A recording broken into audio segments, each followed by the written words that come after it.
Assalamualaikum warahmatullahi wabarakatuh. Bertemu kembali di mata kuliah Teknik Perancangan Sistem ya bersama saya Isa Fakiuddin Hanif. Di pertemuan kali ini kita masuk ke pertemuan 6 ya. Diharapkan rekan-rekan mahasiswa ya menyimak dengan baik ya pemaparan video berikut ini.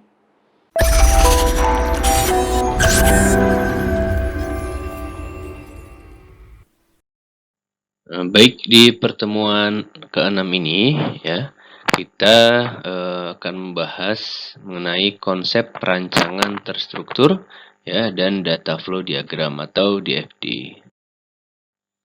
Nah, yang pertama konsep perancangan terstruktur. Ini ada sedikit sejarahnya ya.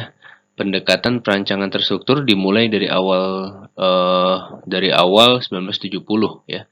Pendekatan terstruktur dilengkapi dengan alat-alat ya, atau tools dan teknik-teknik yang dibutuhkan dalam pengembangan sistem, sehingga hasil akhir dari sistem yang dikembangkan akan diperoleh sistem yang strukturnya didefinisikan dengan baik dan jelas. Nah, melalui pendekatan terstruktur, ya, permasalahan yang kompleks di organisasi dapat dipecahkan, dan hasil dari sistem akan mudah untuk dipelihara, ya, fleksibel, lebih memuaskan pemakainya, mempunyai dokumentasi yang baik, tepat waktu, sesuai dengan anggaran biaya pengembangan, ya, dan dapat meningkatkan produktivitas serta kualitasnya akan lebih baik, ya, atau bebas kesalahan. Ini konsep ya dari perancangan terstruktur. Nah, selanjutnya DFD ya atau data flow diagram. Ini adalah alat pembuatan model ya yang memungkinkan profesional sistem untuk menggambarkan sistem sebagai suatu jaringan proses fungsional yang dihubungkan satu sama lain dengan alur data. Nah, baik secara manual ya maupun terkomputerisasi. Nah, DFD ini sering disebut juga dengan nama bubble chart ya, bubble diagram ya, model proses, diagram alur kerja atau model fungsi. Ya, DFD ini adalah salah satu alat pembuatan model yang sering digunakan, khususnya bila fungsi-fungsi sistem merupakan bagian yang lebih penting dan kompleks daripada data yang dimanipulasi oleh sistem. Nah, dengan kata lain, DFD adalah alat pembuatan model yang memberikan penekanan hanya pada fungsi sistem.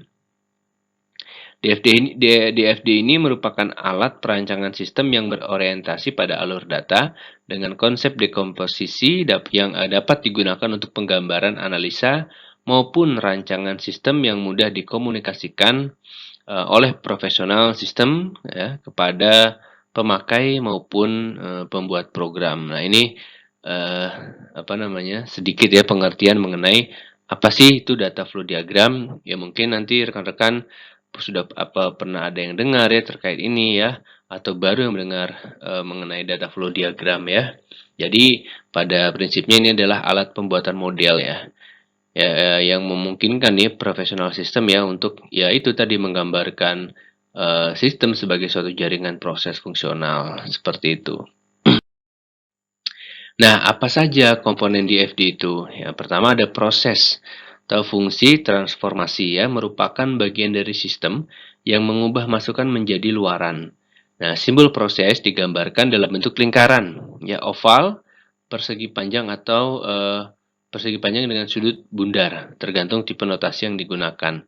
Nah, penamaan proses dapat menggunakan satu kata atau kata kerja, ya kalimat singkat, atau frasa yang dapat menjelaskan esensinya secara jelas. Nah, ini komponen DFD yang pertama. Yang kedua ada aliran data. Aliran data menggambarkan penyaluran informasi dari satu bagian sistem ke bagian lainnya. Nah, simbol dari aliran simbol dari aliran adalah panah. Nah, aliran harus memiliki nama yang menentukan informasi atau material, ya, apa yang sedang berpindah. Nah, aliran ini seharusnya hanya mengalirkan satu jenis informasi atau material ya. Jadi di sini kalau bisa digambarkannya adalah aliran ini tadi kan dijelaskan adalah sebuah panah ya yang mengarahkan atau yang menentukan ya informasi apa yang sedang berpindah ya. Nah, simbol panah menggambarkan arah aliran atau dapat dua arah bila informasi ke atau dari entitas secara logis saling tergantung. Contohnya, pertanyaan dan jawaban. Nah, aliran menghubungkan proses, basis data, dan terminator. Nah, yang berikutnya warehouse ya, atau data store, file, database. Nah, ini digunakan untuk menyimpan data.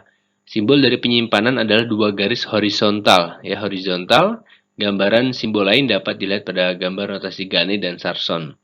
Nah, warehouse diberi nama dalam kata benda jamak. Contoh ya, pesanan. Nah, itu penamaan ya dalam kata benda jamak. Ya, contohnya seperti itu pesanan. Nah, nama tersebut diturunkan dari masukan dan luaran dari warehouse tersebut. Nah, warehouse tidak harus hanya berupa data file ya. Contohnya folder dengan dokumen di dalamnya ya, lalu lemari arsip dan disk optik. Nah, oleh karena itu, warehouse pada DFD tidak tergantung pada implementasi. Selanjutnya ada entitas eksternal ya, berkomunikasi dengan sistem dan berdiri di luar sistem.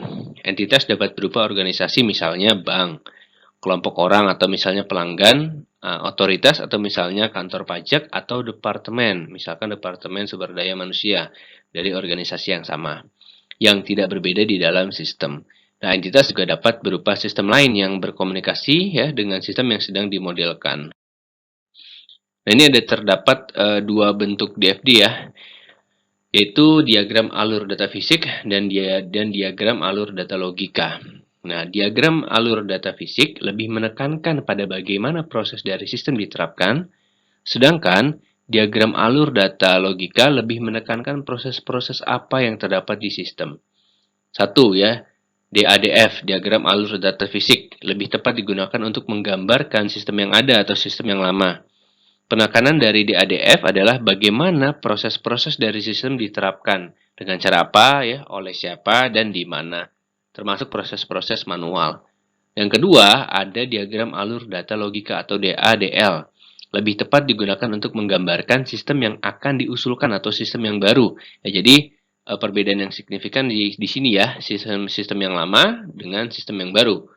Nah, lanjut lagi, untuk sistem komputerisasi, penggambaran DADL hanya menunjukkan kebutuhan proses dari sistem yang diusulkan secara logika. Biasanya proses-proses yang digambarkan hanya merupakan proses-proses secara komputer saja. Lah, ini dia secara komputer saja ya. Ini dua bentuk DFD ya. Yang pertama diagram alur data fisik, dan yang kedua diagram alur data logika. Nah, ini apa saja syarat-syarat pembuatan DFD? Yang pertama, pemberian nama untuk tiap komponen DFD. Yang kedua, pemberian nomor pada komponen proses. Yang ketiga, penggambaran DFD sesering mungkin agar enak dilihat ya. Lalu yang keempat, penghindaran penggambaran DFD yang rumit. Dan yang kelima, pemastian DFD yang dibentuk itu konsisten secara logika.